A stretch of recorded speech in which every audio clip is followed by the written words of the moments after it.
салом дӯстони азиз, ҳамкасбони гиромӣ. Имрӯз бисёр хушҳол ҳастам, ки андешаҳои худро роҷеъ ба як созмони барои ман бисёр мӯътабар баён медорам. пеш аз ҳама, Нан Смит барои ман як намуди сипар аст, чунки воқеан ин созмон хабарнигороне ки дар рӯбарӯи мушкилот ҳастанд, яъне барои иҷрои вазифаҳои касбии худ мавриди фишору таъқиб қарор гирифтанд, онҳоро танҳо намегузорад ва бо ҳар воситае набошад дасти кӯмак дароз мекунад ва ё ҳадди ақал хабарнигор эҳсос мекунад, ки ин созмон якҷо бо ӯ ҳаст, яъне як пуштибониеро дорад. хуб, ман бисёр хушбахт ҳастам, ки аз соли 2012, яъне расо 12 сол қабл, бо фаъолияти ин созмон аз наздик ошно шудам. мо имкон пайдо кардем, ки якҷо лоиҳаҳои гуногунро амалӣ созем, ки аз ин лоиҳаҳое ки гӯем ки чашмрас ва хеле боиси ифтихор ин аст, ки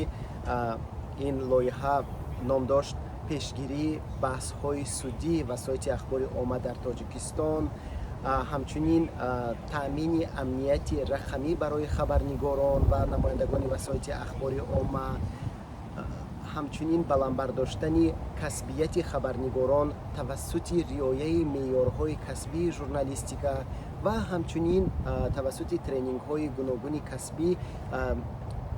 мусоидат намудан ба рушди касбии хабарнигорони минтақаҳои гуногуни Тоҷикистон. Ин лоиҳаҳо на танҳо хеле муассир буданд ва воқеан вақте ки масалан лоиҳаи пешгирии баҳсҳои судӣ васоити ахбори омма дар Тоҷикистон амалӣ мешуд, дар тӯли роҳандозии ин лоиҳа баҳсҳои судӣ дар Тоҷикистон миёни хабарнигорон воқеан коҳиш ёфтанд ва ҳамчунин тавассути лоиҳаи баландбардоштани маърифати рақамӣ ва ҳамчунин таъмини амнияти рақамии хабарнигорон воқеан нишон дод, ки ин лоиҳа бисёр саривақтӣ ва бисёр муҳим ҳам буд, чунки дар ҷараёни роҳандозии он мо ошкор намудем, ки баъзе аз хабарнигорони минтақа онҳо ҳатто дуруст истифода ва бо бехатар истифода намудани гӯем ки почтаҳои электронии худро намедонистанд, ки дар ин ҳолат ин сарчашмаҳои иттилои онҳоро зери хатар ҳам гузошта метавонист. ва бисёр муҳим аст ба он ишора кунем, ки Нан Смит бештар ба он таваҷҷӯҳ мекард, ки хабарнигорон меъёрҳои касбии журналистикаро донанд ва риоя кунанд, чунки воқеан вақте ки хабарнигор ё журналист ё намояндаи васоити ахбори омма меъёрҳои касбии журналистикаро, ки дар қонунгузории Тоҷикистон дарҷ шудааст ва ҳамчунин дар санадҳои байналмилалӣ он омадааст, агар онро хабарнигор риоя накунад, воқеан ӯ рӯ ба хатар мемонад ва дасти созмонҳои ҳифзи ҳуқуқи хабарнигорон ва озодии баён барои ҳимояи онҳо кӯтаҳ мешавад. ва дар баробари он ки Нан Смит аз хабарнигорон тақозо мекард, ки онҳо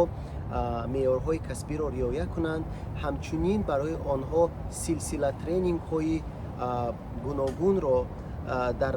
минтақаҳои гуногуни Тоҷикистон роҳандозӣ менамуд. ҳамчунин риояи меъёрҳои касбии журналистика ба он мусоидат мекунад, ки баҳсҳои судӣ ҳам кам шаванд, чунки вақте ки мо 100 ҳолатеро баррасӣ кардем, ки хабарнигорон ба мушкилӣ рӯбарӯ буданд, дар ҳамин ҳолатҳо то ҷое мушоҳида мешуд, ки хабарнигорон меъёрҳои касбиро нақс карданд ва ба ҳамин хотир онҳоро дар пешорӯи мушкилоти ба вуҷуд омада яккаме зафпазир, яккаме ё ин ки пурра зафпазир кардааст. як лоиҳаи хеле муҳимеро мехоҳам инчунин дарҷ кунам, ки барои аввалин бор тавассути Нан Смит роҳандозӣ шуд. Ин расонидани кӯмакҳои равонӣ ба хабарнигорон буд. ман ҳама вақт фикр мекардам, ки хабарнигорон дар кишварҳои пасошӯравӣ онҳо аз ҳама бештар ба кӯмакҳои равонӣ ниёз доранд, чунки мо хабарнигорон дар баробари он ки мо пайваста бо дарду ҳасрату عموماً مشکلاتی مردم از نزدیک آشنا هستیم و این مشکلات رو به خود مثل مچالک جمع میکنیم، میگیریم و بعد اونا روی نوار میبیاریم یا اینکه روی کاغذ اونا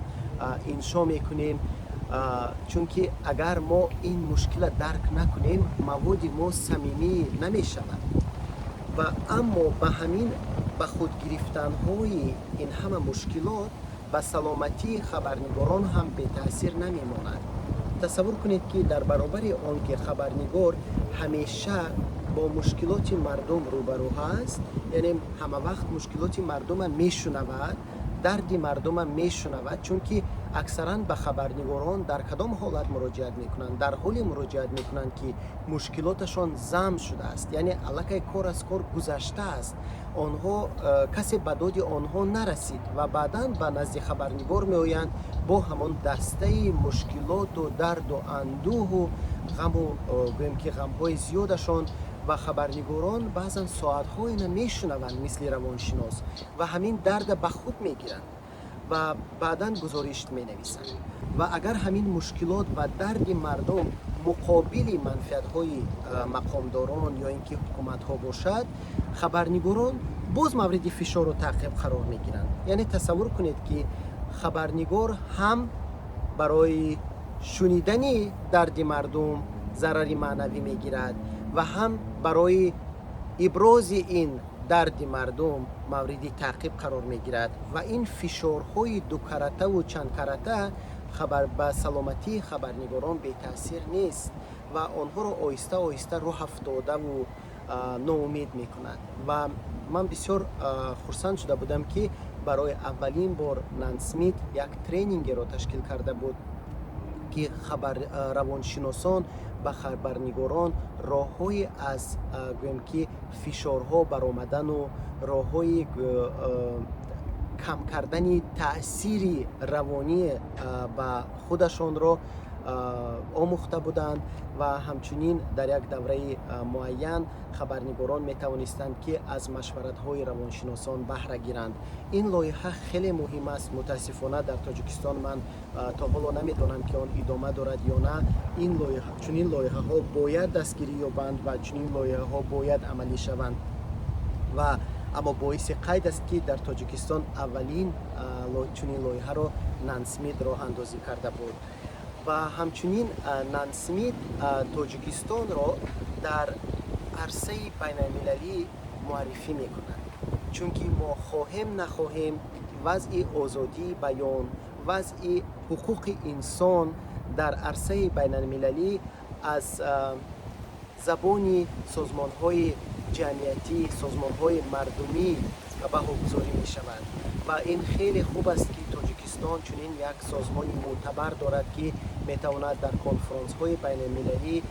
تاجیکستان معرفی کند و واقعیت را بی‌غرضانه پیشنهاد کند و یک چیز را من از مشاهده هایم می خواهم گویم که در همه جلسه ها، در همه نشست ها نان اسمیت همه وقت با یک راه حل برآمد می کند، یعنی همه وقت یک راه حل رو پیشنهاد می کند که نه تنها به منفعت رشد وسایل اخبار عامه و آزادی بیان در تاجیکستان بلکه در آسیای میانه بوده می تواند. خب وجودی طوری میگویم وجود این سازمان ها مثل نان اسمیت برای هر یک کشور خیلی مهم است و تاجیکستان باید سازمان های مثل نان اسمیت را خیلی خیلی حفظ کند، معتبر دارد، به آنها کمک کند و برعکس من امیدوار هستم که سازمان های وسایل اخبار عامه نه تنها که فعالیتشان مربوط باشد به گرندهای سازمان‌های بین‌المللی، بلکه تاجیکستان هم باید برای نگه داشتن و برای مستحکم کردن چنین سازمان‌های بسیار مهم گرندهای مخصوص را جدا کند، یعنی گرندهای مخصوصی که فعالیت این سازمان‌ها را نظارت نکند و بل هم آزادیشان را تامین کند و هم با کمک‌های مالی فعالیت این سازمان‌ها را مستحکم‌تر سازد، چون که تنها سازمان‌های مستقل می‌تواند یک هوای تازه، یک آزادی آزادی را در فضای مطبوعات تاجیکستان تامین کند، چون که آزادی سخن، خبرنگاران آزاد همیشه آنهایی هستند که دلشان به جامعه میسوزد و آنها واقعیت میگویند و همین گفتن واقعیت من فکر میکنم برای همه حکومت ها مهم است، چون که وقتی شخص واقعیت میشنود اونا این مشکل میتوانند حل کنند و حکومت خود را باز مستحکمتر سازند. اگر مطبوعات برای گویم که خوش آمد گفتن، برای در امن بودن دروغ پراکنی کند، ویرانه را آباد گوید، خارزار را گلستان گوید،